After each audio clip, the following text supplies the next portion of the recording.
Good day. This is the first recorded video lecture or lesson for first quarter English 9, lesson 1, Anglo-Saxon literature. This lesson video will discuss on the overview of the subject, which focuses on not only the grammar or other stuff that you know about English, but primarily on literature.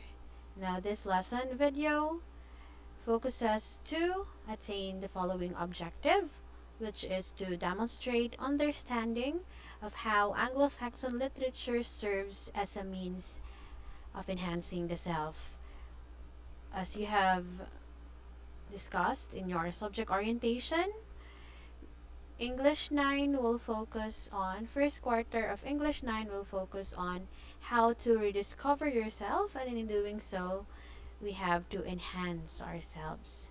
Okay, now let's go directly to our lesson, which is the introduction to Anglo-Saxon literature. But before that, let's answer the question first. What is Anglo-Saxon? Okay, basically, you know what literature is, but if this is your first time to hear Anglo-Saxon, let us define it first. There are two keywords, Anglo and Saxon. When we say Anglo, these are people or those who are descendants from Angles or England, or those with English ancestry. Okay, English is not just a language, or it's not just how you term people from England, but it is a culture as well. Now, when we say Saxon, these are people who belong to the German tribe or German ancestry, since it is believed that English ancestry came from German or Germany, so Saxon is taken from there. Now let's go to the introduction of Anglo-Saxon literature. It has been defined, or it has been noted in history, that Anglo-Saxon literature has its origin on Old English literature. That's why it is termed as Anglo-Saxon literature, because it traces down history of English or England, not only as a country, but of a culture which involves a vast number of years where they fight over freedom and their identity. And if you can associate that to history, which we will not tackle so much because it might overlap with your Erling Panlipunan, then you will understand better why literature for them is such a treasure. And as we go along this school year with English 9, you will discover and admire how they preserve their culture and identity through literature. Okay, so most literary pieces in Anglo-Saxon literature were written in Old English in the time frame of 650 to 1100 BC.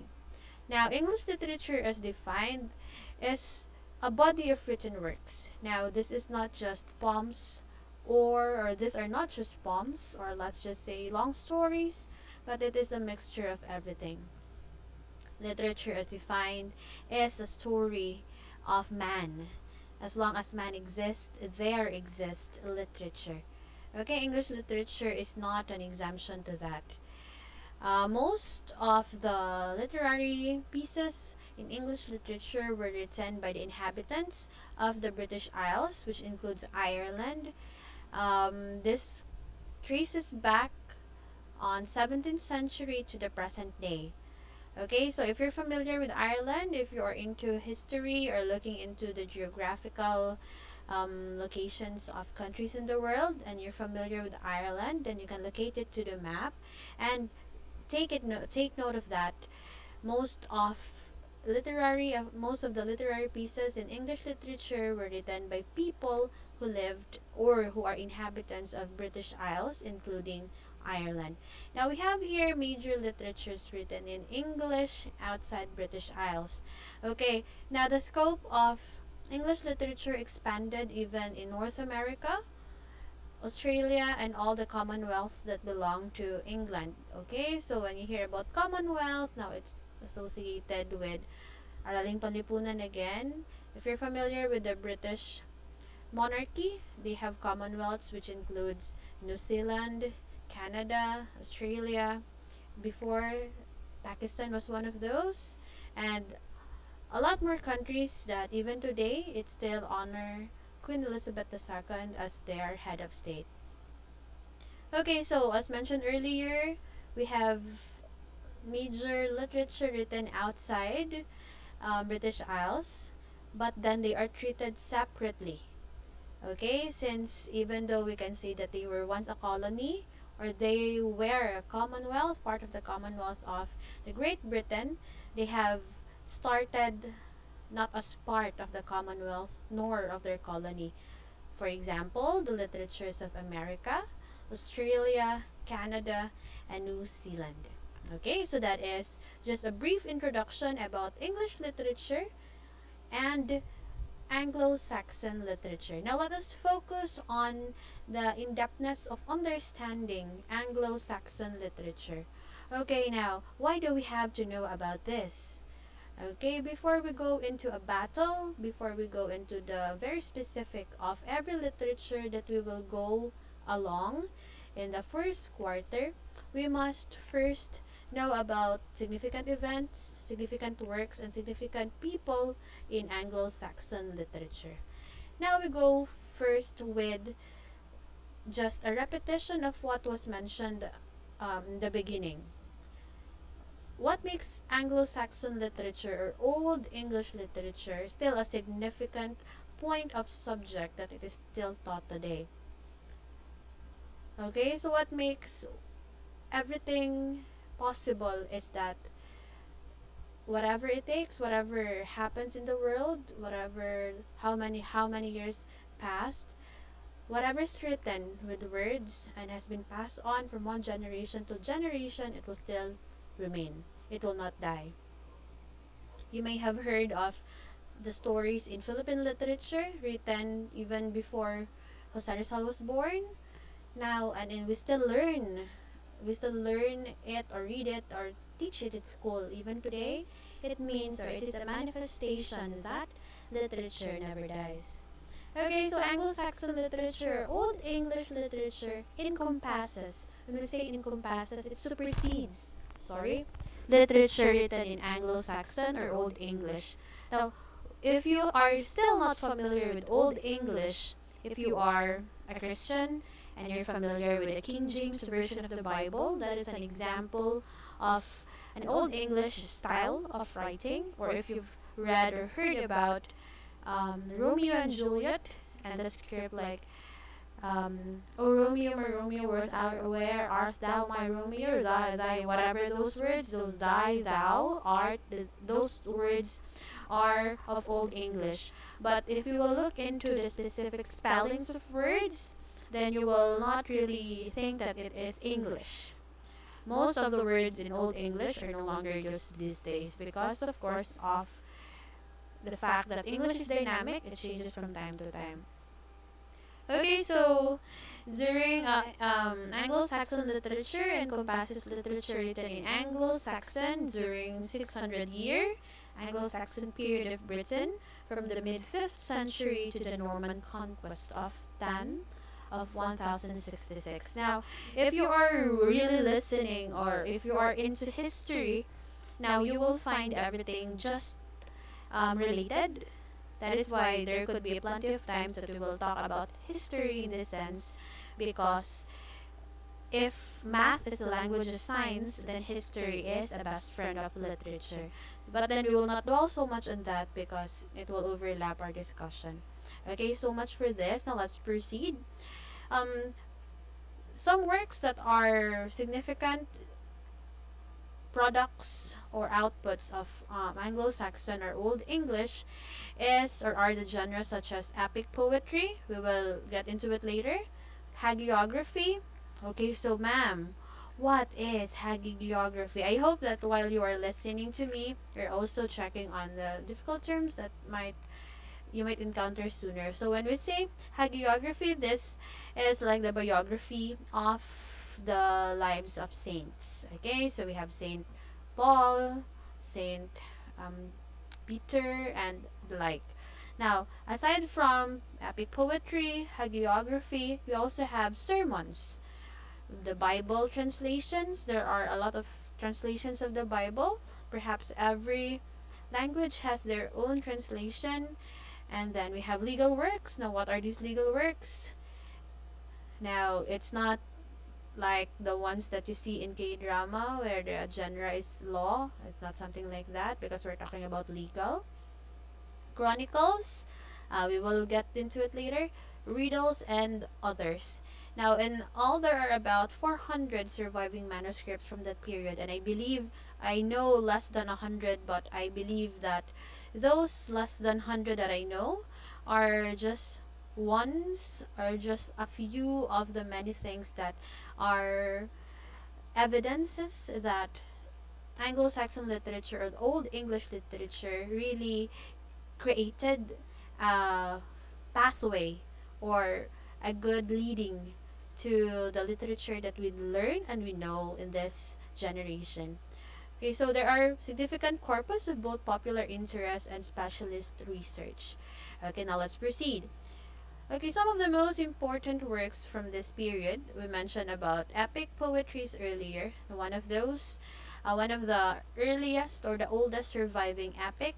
When we say epic, it is a narrative poetry that speaks of the adventures of a hero and a quest to fight for his kingdom or for his people. Now, one of the most significant epic poem, or not just an epic poem from Anglo-Saxon literature, but of all literature, is Beowulf, or they say Beowulf, whatever how it is pronounced.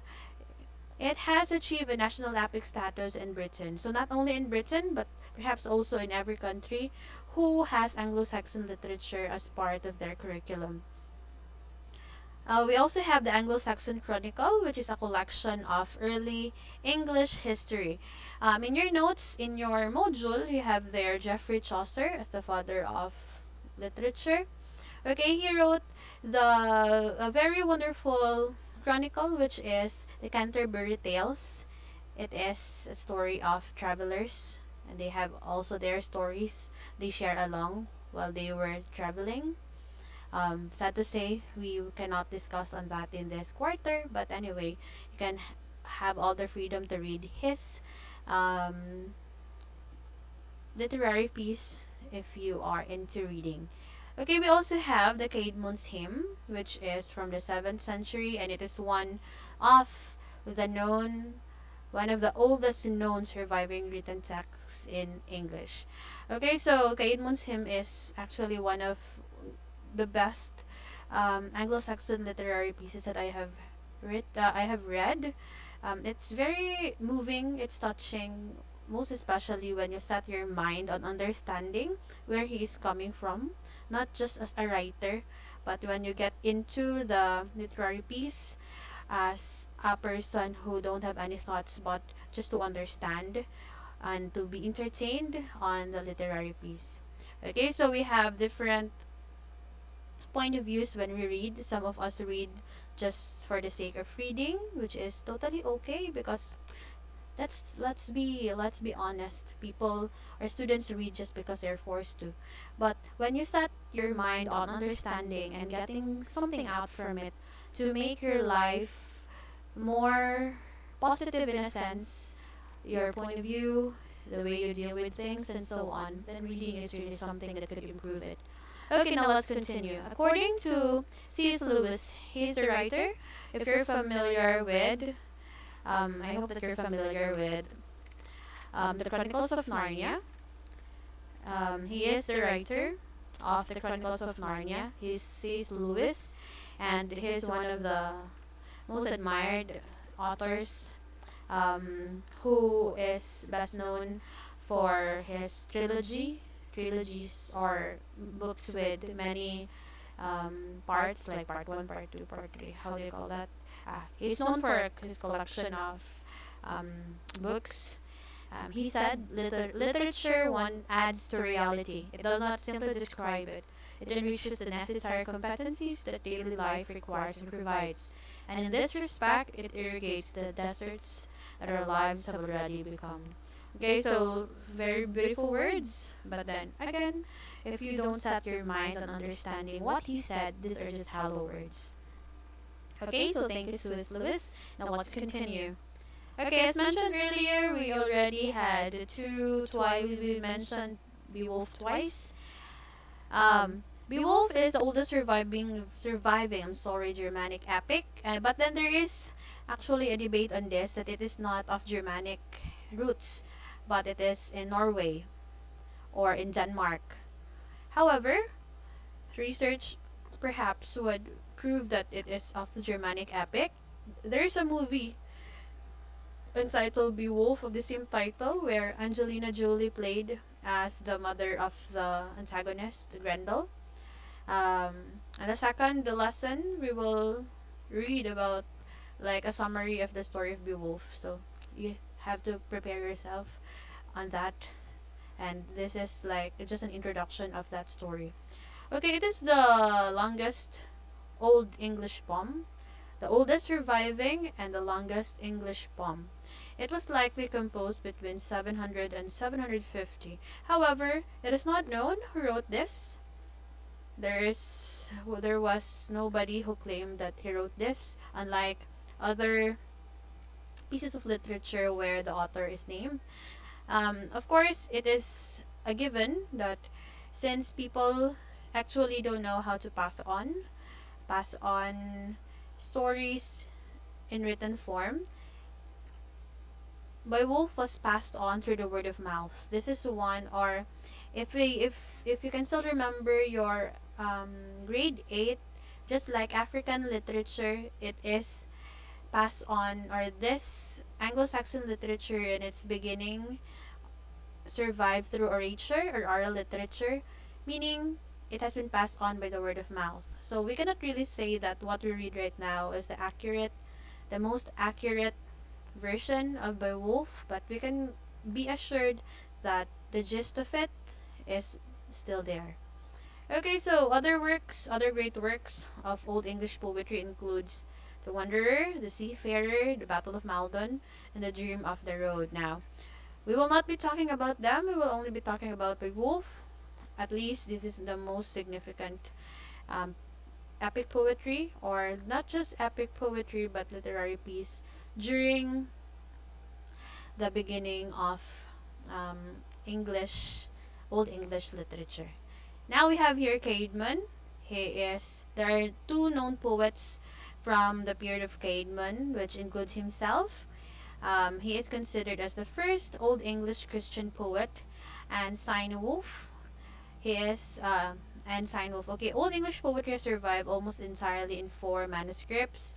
We have the Exeter book, the Junius manuscript, the Vercelli book, and the Beowulf manuscript. Okay, so talking about a little knowledge that I have with Caidman, given that he is an Old English Christian poet, the Caidman's hymn, which is one of his most famous work, talk about, of course, it is closely related to faith, and it is somewhat,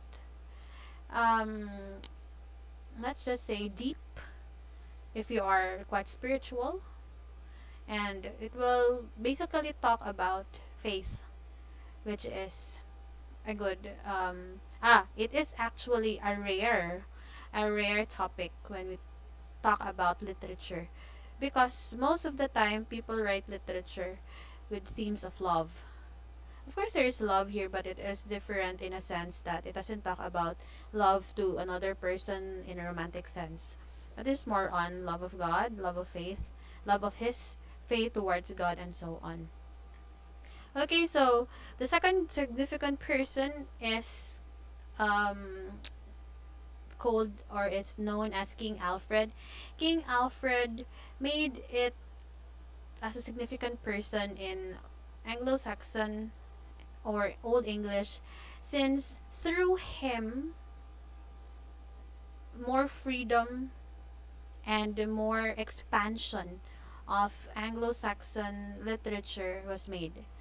Okay, so why do we say why? Were there any or no support and so on? Of course, during these times, not everyone are legible to write. And one writing would take how many years? 5, 10? Even a single poem would take how many years to make? I was able to read the book of Aristotle entitled Poetics, and while reading so, I realized how one puts so much attention to even the most little detail in his writing, because every piece is considered a masterpiece, not just for the sake of submission.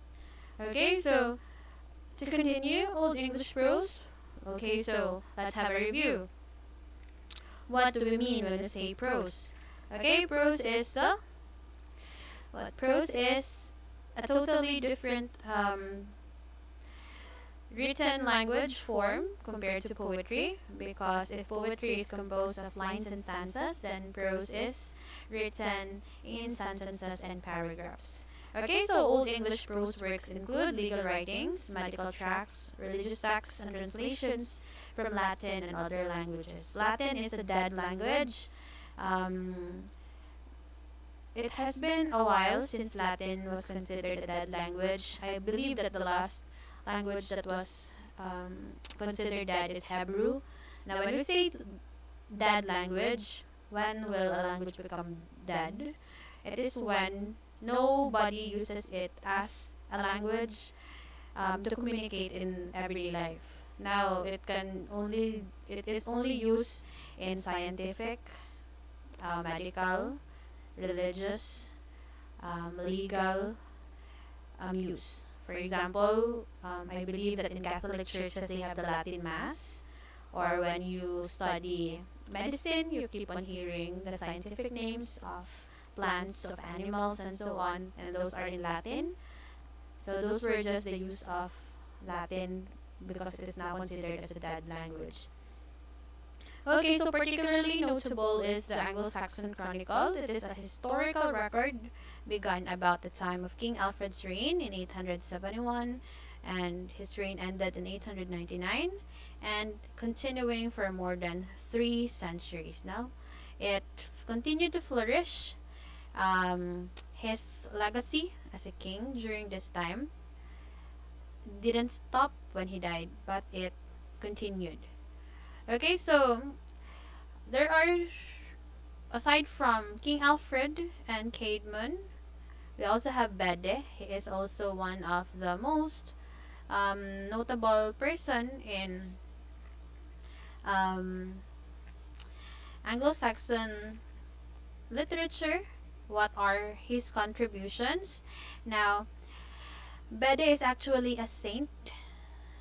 Okay, so of course, he didn't become a saint right away when he was born, but through his works, his contributions to Anglo-Saxon literature, which his works we should no longer discuss because not that important for this lecture. He is also called Bede, or Bede the Venerable, and he is considered as a saint. He is a person who translates. He translates the religious texts to English, and that is one of the reasons why his contribution became so significant to Anglo-Saxon literature. And we also have, I mentioned him earlier, his name is I will check how his name is pronounced. Actually, it's quite let's just say technical to mispronounce his name. Anyway, he's dead already. It's pronounced as Kainwolf. He's one of the known 12 English poets whose work survived until today. Okay, so he's one of the person who is a dominant figure who composed the Anglo-Saxon Christian poetry. Okay, so these are just little addition notes from the notes that I gave you in your module. So in summary, what makes Anglo-Saxon literature something that is significant, and what legacy did it left or leave, not only to Great Britain and its Commonwealth but to the world? Through Anglo-Saxon literature, it united Anglo-Saxon clans, and because of Anglo-Saxon literature, the contributions of Caidman, Bede, Cynewulf, and through the legacy of King Alfred, Christianity had almost replaced other beliefs. Okay, so with what are those other beliefs now? It is no longer our jurisdiction to talk about it. Anyway, so that is all. These are the resources for this lecture. You can now go back to your module and read the epic poem Beowulf. Read it with an open mind, with the idea of I will be learning something out from it. Okay, so thank you very much for watching the first video lecture in your English 9. Okay, so goodbye.